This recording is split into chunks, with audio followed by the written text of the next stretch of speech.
Mangkasa, Puri, Kuala Lumpur. It's the 9th of March on a Thursday, 11:15, and at this particular time of moment, we have the interview feature of the day, and it is going to be with Associate Professor Nuradli Ridwan Shah. He's from the Faculty of Economics and Muamalat University Science Islam Malaysia, and we're talking about reducing the economic gap. Good morning, Professor.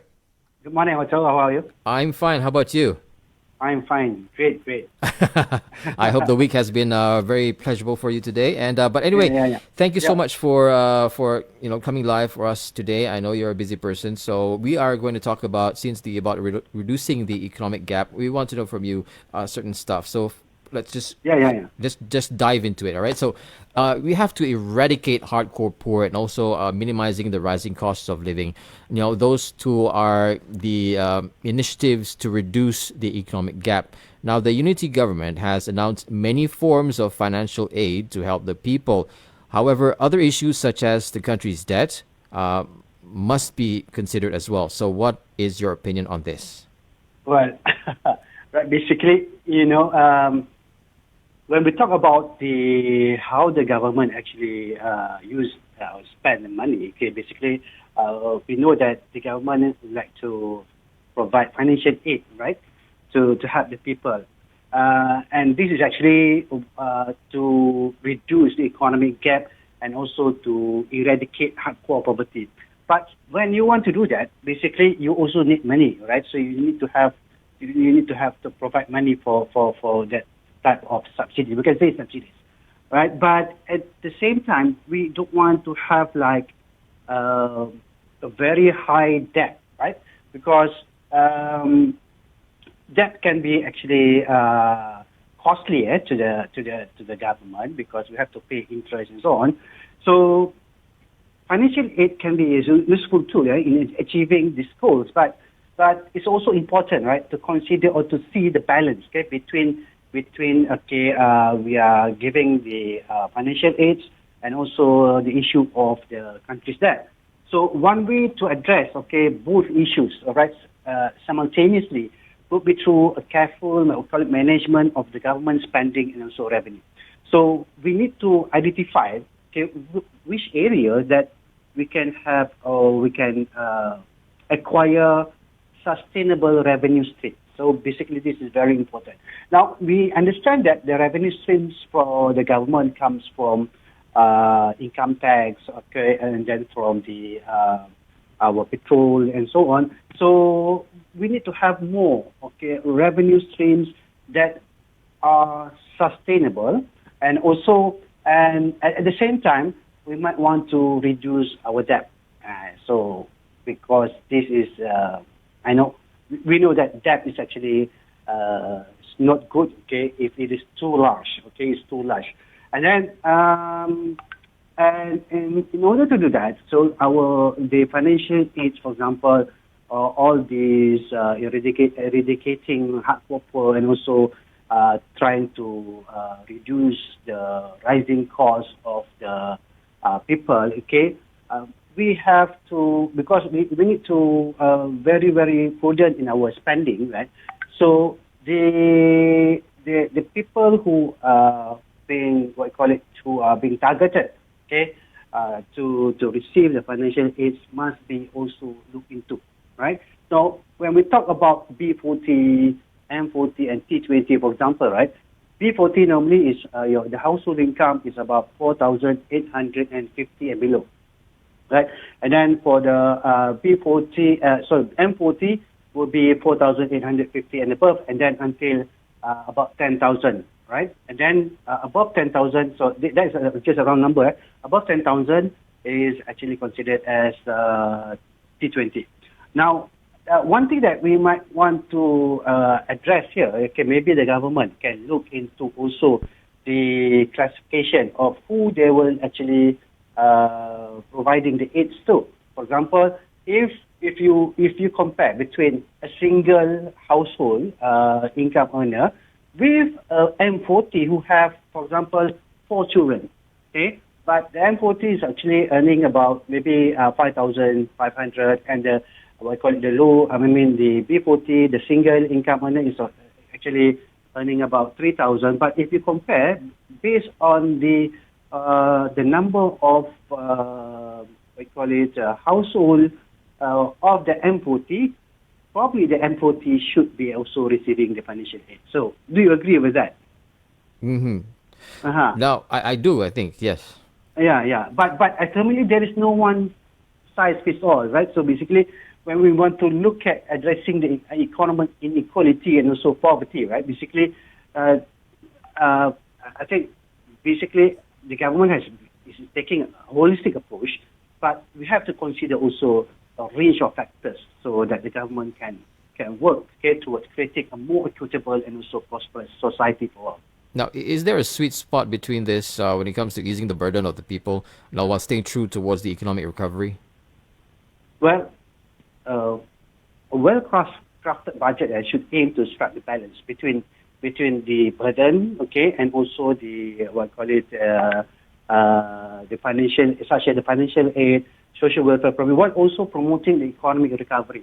Okay, but when we want to promote the economic recovery, so basically we have to look into also what type of investment or the key sectors, such as infrastructure, healthcare, education, R&D. Okay, so basically these are the key sectors that we want to actually promote and also to see growing in the future. Mm-hmm. So in addition, right, a good budget also, we have to look at a long-term sustainability, of the public finance.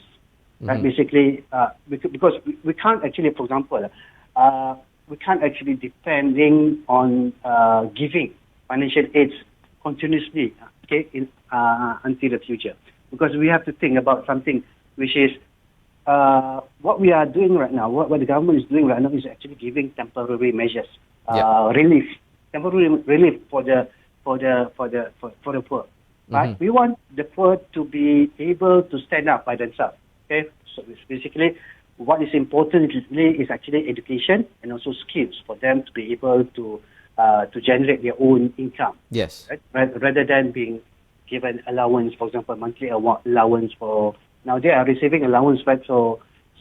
Basically, I believe that in the future, in the long term, so the B10, the B20 should be able to fish, to fish rather than getting the fish, right? Yes, correct. So that's I think very important in terms of long term. Well, do you think that it is the government's duty to actually provide these kinds of education for the hardcore poor, or is it the factor that most companies are not hiring these individuals who are hardcore poor, or not helping out in a culture whereby we help out each other? Is it the government's duty, or is it the community's duty as well? It's actually both, right? So basically, government duties is actually providing the education and also skills, for everyone, for everyone, especially to the hardcore poor. So and also the community, the companies also must also work together with the government in terms of providing jobs and so on. But the duty of the government is actually to provide them with education and also school. That is actually any government in the world actually the duties are actually to make sure that the education and skills of the rakyat of that particular country is actually provided to every single person in this country. Now, we are talking to Associate Professor Nur Adli Ridwan Shah. He's from the Faculty of Economics and Muamalat, University Science Islam, Malaysia. We're talking about Madani, reducing the economic gap. And we are also live on our Facebook page at TraxxFM Official. If you'd like to post a question or you just like to say hi, you can always do so and leave the comments on the comment section below. Share this Facebook Live as well if you want to. Give it a like and follow us on all our platforms as well. Now, before we go for a break, Professor, some 8 billion ringgit has been allocated for the Sumbangan Tunai Rahmah, which is set to benefit 9 million recipients. Now, hardcore low-income families can yeah. receive up to 3,000 ringgit, 3,100. 3,100. 3,100 ringgit. Now, in your Yeah. opinion, what is the immediate effect of this move in helping the country's economic Well, recovery? well, as mentioned, this is a good, what call it, initiative. But this is actually, I can, as I just said just now, it's actually a short-term measures. Okay, you are providing the fish, okay, to the hardcore poor, right? What we need is actually to teach them how to fish, right? So yes, it's actually a good initiative, but we want it to be more sustainable. Okay, sustainable, and basically, if you want to reduce the gap, okay, between the hardcore poor and also the rich, okay, basically, you have to increase the income of the hardcore poor, right? So, but there are some factors, okay, that you can actually increase the income of the hardcore poor. First, yes, we give money, right? We give what call it the hardcore poor every month the sumbangan tunai rahmah, but that is actually taking a lot of money from the pocket of the government. 8 billion ringgit, right? Yep. So 8 billion ringgit. So basically, there is in terms of in the future, right? So we should be thinking about how to actually increase the income, but they have the capability of what call it increasing the income by themselves, okay, by having higher education, having higher skills, and so on. I mean, when we look at a rising cost of living and raising Yeah, the income of these hardcore poor, when it comes to once they learn a new skill, they'll yeah, definitely go into the workforce. yep. Does it depend on the company itself to raise their income, or should there be like a minimum income for them, just to make sure that these people actually can have the income to actually pay for their education and also to alleviate the cost of living, and also probably if they have a family, they can actually help out their family as well. Do you think that it's totally dependable on the company as well as opposed to the government? Yeah, because right now we have this minimum wage of 1,500 ringgit, so which is actually the minimum wage that any worker should be receiving. Okay. Yeah. Yeah. So at the same time, the companies also might be looking into how they actually can also help, okay, their workers. Okay, but at the first place, okay, if they want to give higher salary to the workers, the workers must have like higher productivity, right? So that whenever they work, okay, they will produce more, and then so will actually reduce the cost of the company and so on, right? So that is very important when you have to go back to their training and also skills provision for the hardcore workers, so that they will not only depending on their their hands and legs, okay, but also they have skills, Yeah. okay, which actually improve their productivity in their in their workplace. All right. Now, we're going to take a short break. Thank you very much, Associate Professor Nur Adli Ridwan Shah. He's from the Faculty of Yep. Economics and Muamalat, University of Science, Islam, Malaysia. We're talking about reducing the economic gap. Now, we're going to take a short break, and we'll be right back with the professor right here on Trax. Stay tuned. Live from Angkasa Puri, Kuala Lumpur. It's 33 minutes past 11, and today we have Associate Professor Nur Adli Ridwan Shah from the Faculty of Economics and Muamalat from University of Science, Islam, Malaysia. We're talking about reducing the economic gap. Now, we're also live on our Facebook page at TraxxFM Official. Should you have any questions, you can always drop us a message over there, or just share it or like it would be good as well. In the meantime, those earning between 100,000 ringgit to 1 million ringgit will see an increase of 0.5% to 2% in taxes. Now, what is your opinion about this move, and is it suitable to take considering the current state of the economy? Well, okay. Now, many has been asking me why actually. Okay, the T20s now. Okay, the T20s are asking. Okay, they are being taxed. Okay, for this. The tax bracket has been increased from 0.5 to 2%. But in general, it's actually a move that actually trying um, to what I call it. We are trying to move the fund from the rich to the poor. So it's actually like um, a way, like an elder brother helping the younger brother lah. Macam tu. Very That's simple. one way of putting it. Yeah. Okay. Yeah. Okay. So basically, the tax policy can be effective tool for the government to raise the revenue, and also to promote the social equality, right? But this is actually trying to reducing the gap between the two, right? From the T20 and also the B40, right?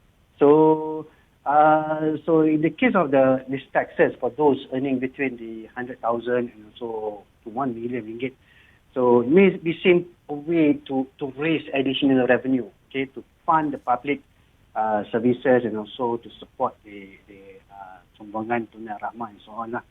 So, however, so this has to be also to be looked into in the future, because there are a number of factors, when we tax the T20, they might want to invest somewhere else.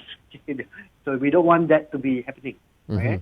So we don't want them to take their money, from Malaysia to another country because the tax are too high in Malaysia. But so we need to see, what is the comparison, between the tax bracket in Malaysia and also the other countries, right? So nevertheless, it's actually a good initiative. So it's appropriate, for the move to be taken at the moment. So, but as I mentioned before, there should be like what I call it. You have to look at the policy. So maybe next year will be different. So we are not really sure about that. So we're looking at possible change. You might be expecting some change in terms of taxes.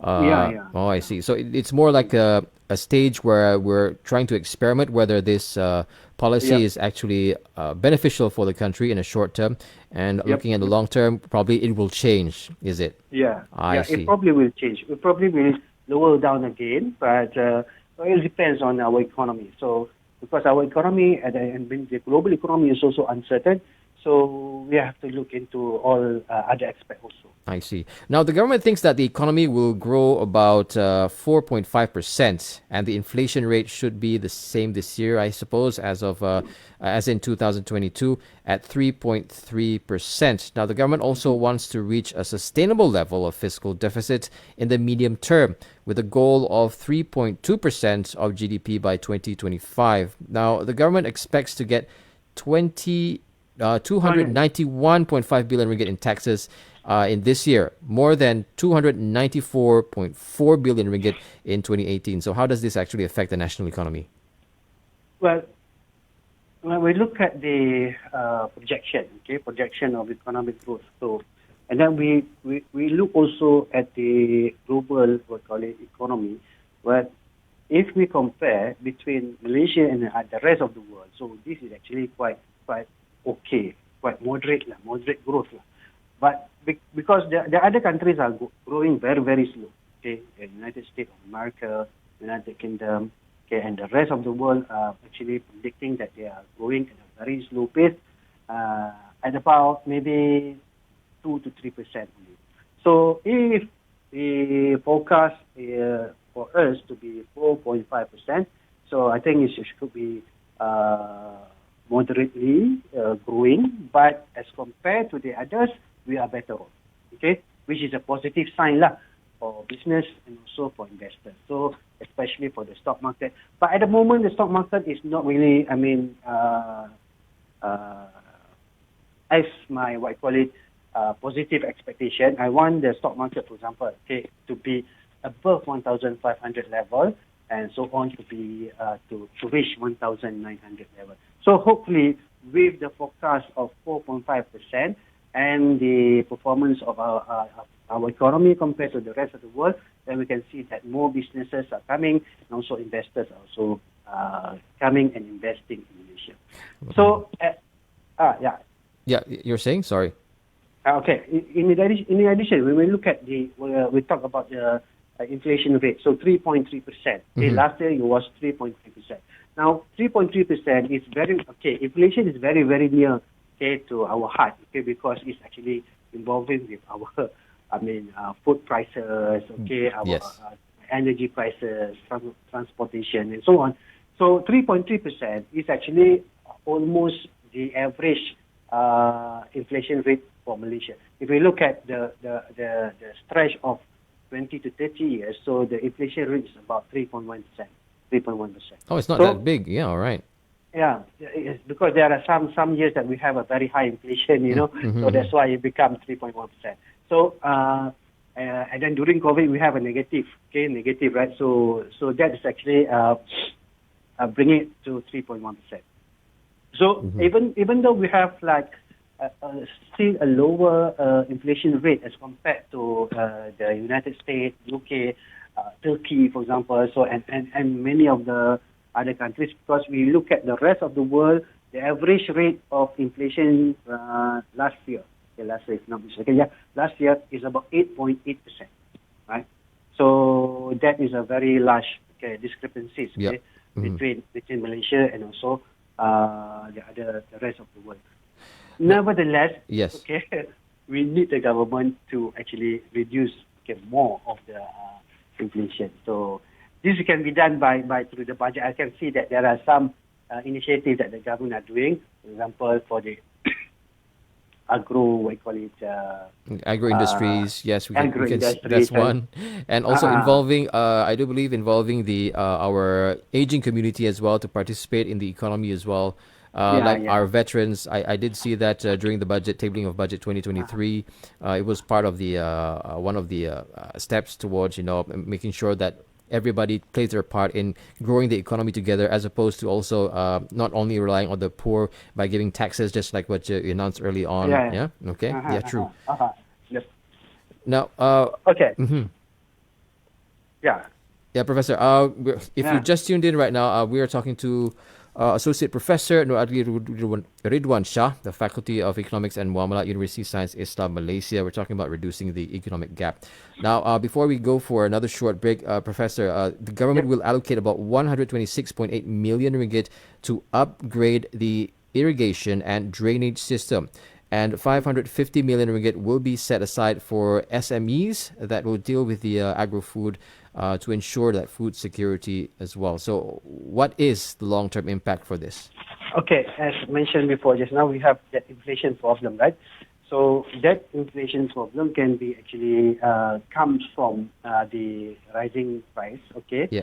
of because it derived from demand, which is we are having a lot of money and then we want that particular good, and then at the end of the day, the price of the good increase, right? So that's one thing. The other thing is because of the supply side, which is there are shocks, that actually making the price of the food or maybe goods increase. Okay, the supply shock, for example, when there are crises in the case of Russia and versus Ukraine, right? This actually has, I will call it, affected the prices of commodities, food commodities, for example, and also energies. So this is actually the external shock is actually that we need to counter. So this external shock, we look at the data, it comes from food, food commodities. So basically, this is very important, whereby the government is actually trying to solve the problem coming from the external shock, by introducing the agro food or the the food security. So this is not like short-term measures. Short-term measures you can actually try to put price ceiling, to curb inflation. Or maybe you want to put subsidies, to the oil, for example, right? So this is actually you are trying to make the price of the food commodities stable in the long run. So whenever we have the capacity and also the capability of producing our own food, then it's actually it's a good sign for our economy, okay, if and also we can actually provide the food, okay, for our society. Okay, Yeah. there are something happen in the other countries, external shock or maybe the climate change or whatever. So this is very very important. So basically, for example, me Yeah. myself, I'm interested also in looking at trying to grow your own vegetables, for example. Yeah. So, but I don't have the knowledge, okay, and also skill. So Hmm. probably also if the government want to provide the fund, quite a lot of fund, right?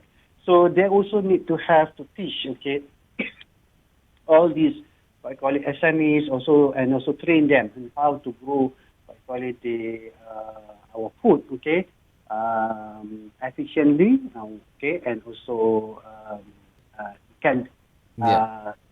be received by the society, okay, at the other end. I think yes, definitely, definitely. When it comes to Yeah, agriculture, Malaysia is. yeah, I think the weather is good for yeah. agricultural products as well to grow their own food. And is that one of the things that you are interested in, especially when it comes to budget 2023? Yeah, yeah. I'm really interested in that because I'm also interested in, for example, to growing my own vegetables. Okay, but I don't have the skills and also I don't have the knowledge. So that is what I call it, It's one of the things. one loss. So a challenge for me, lah. For example, I'm from the economic background, but I'm also interested in growing my own crops and also my own vegetables, so that I can just go out and then pick up from. I mean, from Ah. the food, right? So, which is very interesting, very very interesting, and I do support a lot of about this agro, what you call it, technology, okay, that to be introduced to our society. Oh, great, great, great. Because I'm also into agriculture as well. So just like Really? yourself, yes, just like Uh-huh. yourself, I'm still trying to find that niche market where I can actually sell our Ah, products, Malaysian products, overseas as well. But anyway, seeing that we're okay. pressed for time, Professor, Uh-huh. one last Okay. question before we let you Okay. go. Now, looking at All the right. budget 2023 as a whole, are we on the Okay. right track to reducing the economic gap? Well, this is not an easy, what you call it, thing that we can actually say, okay, trying to reduce the gap is actually not a short-term measure. So we have been trying to do this since independence. So basically, we are trying to reduce the gap from dasar ekonomi baru until right now. So basically, it's not an easy task. But now we are actually one step further. Okay, one step further.